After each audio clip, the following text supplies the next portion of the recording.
I wanted to talk to you today about the difference between reference-based pricing and traditional insurance models. So, I'm going to assume that most of you have never heard of either of those terms and definitely don't understand how they rely. And to be honest, I didn't know about it for a long time either, but it is an important thing to understand and know the difference because it changes how you view insurance as a whole. So let me talk through this just a little bit. So traditional insurance is what most people have. This is your Blue Cross Blue Shield plans. This is your Aetna plans, your United plans, all your major medical carriers. That's typically the type of insurance that they have. So a fully insured plan is a plan that is calculated for how much the premium costs based upon essentially their worst case scenario. So they look at you and say, hey, what would happen if that person got cancer so we don't lose out money in how we are to care for that person? So they use risk modeling to come up with their plans, to come up with their pricing. They typically do all of that. They include all their administrative costs built into this. Whoever they're going to use, whatever fees they're going to have to pay, all of that's built into their plan. And they add usually somewhere another 25 to 30% cushion just in case, because they really don't want to lose out on you. So that's how it works. And because the pool of insurance, most of the time covers everybody, it can get kind of pricey. So because they're constantly adding, you'll see as you have normal standard insurance, you'll ask, why is my insurance going up every single year? How come my insurance just went up another 20%? I didn't even use my insurance this year and it went up 20%.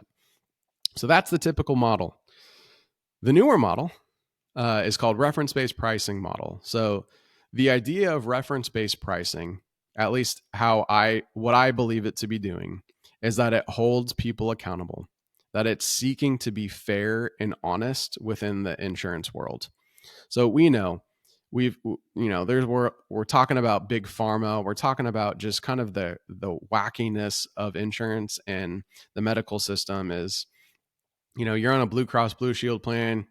And I'm going to use this as an actual example that I heard. Blue Cross Blue Shield plan, you go to the doctor, you had a baby, and in your time while you were there, you were in recovery. All these doctors came in and out. You had 6, 7 doctors. And in this case, this one lady had 6 doctors come in. They walked into her room. They picked up her little sheet, picked up her little folder, read what basically sounded like a script, asked if there was anything she needed. She said no, and they walked out of the room. This happened to her 6 times by 6 different doctors. At the end, when they got their bill, every one of those doctors had charged her a consultation fee, right? She's like, they didn't do anything. They even all said the exact same thing. So she called her insurance company when she got the bill and said, hey, look, this happened at the doctor's. They didn't do anything. There shouldn't be a bill on here. And the insurance company said, hey, sorry, I mean, we're going to pay it. It really doesn't matter what's on here. We're going to pay the bill. Now, that right there, that's why your insurance goes up 20% every year. Because no, they're not checking. They're all just paying whatever comes out.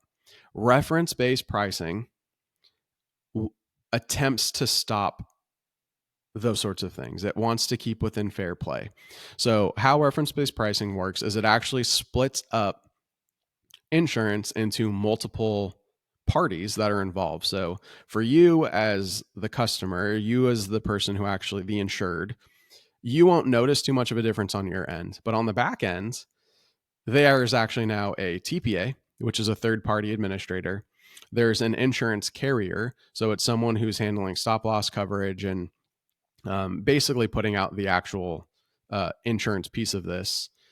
And you may have other parties at play here that either help with enrollment pieces or whatever. It breaks them up into individual parties. So that way those parties are doing what they're supposed to do and they can do them at a very high level. They're not trying to do all of these things all at once. What ends up happening as part of this model is reference-based pricing models, because they have this third-party administrator. The third-party administrator scrubs all medical bills that come in through claims. So they'll take the claims that they receive and they will actually go back to the hospitals, go back to the doctors, and make sure that they're paying what is fair, that they're charging what is fair. Another example is there was a time that a customer got, he ended up just getting uh, ibuprofen, right? It was nothing real big. They just got a, small dose of ibuprofen. They charged him $800 for that, right? That's essentially like Tylenol. There's Advil, like it's your basic pain medication. If you go to CVS, I can guarantee you're not paying $800 for that medication. But same thing, fully insured plan on a United, and they paid the whole deal. They paid the $800. They didn't even bat an eye. Reference based pricing doesn't do that. They're going to go back to the doctor and be like, hey, look, this is $4. You need to charge us $4. That's how they keep their costs low. That's how they keep people honest and actually paying what they're supposed to. So all of this matters because depending upon the type of insurance plan that you get into will depend upon if you are either stepping into the world of reference-based pricing or you're stepping into the world of fully insured. They both have their needs. Most of the time, reference-based pricing models don't cover people who have pre-existing conditions.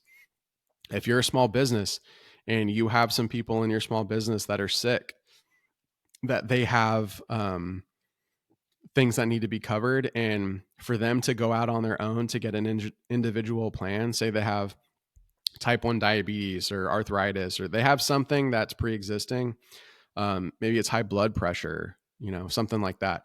If they step out on their own, they're going to pay a lot of money to go ahead and get a plan that will cover them, versus if they were on a group plan with in your company and you had it, they don't jack the rates just because that person has a pre-existing condition. It's a guaranteed issue. They're guaranteed to have insurance coverage. So sometimes that's the right way to go. Other times, going in the level funding, self-funding world for your business. So that way you can take advantage of these reference-based pricing models. So that way you can manage your own expenses well.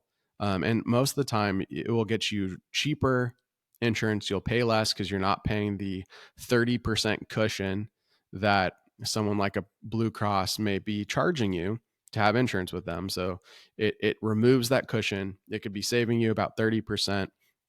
And the best part about it is if you don't use all your insurance, so whatever you paid for monthly, so if you didn't actually need and pay for all that, you would get a refund at the end of the year. Not you're not getting a refund in the fully insured space. So in reference-based pricing, if you decide to go level funding, self-funding, you have the opportunity that at the end of the year, you would actually get a check back for the unused portion. So you could actually receive that money back to help pay for next year, or just put it in the bank, whatever it is that you need to do for it.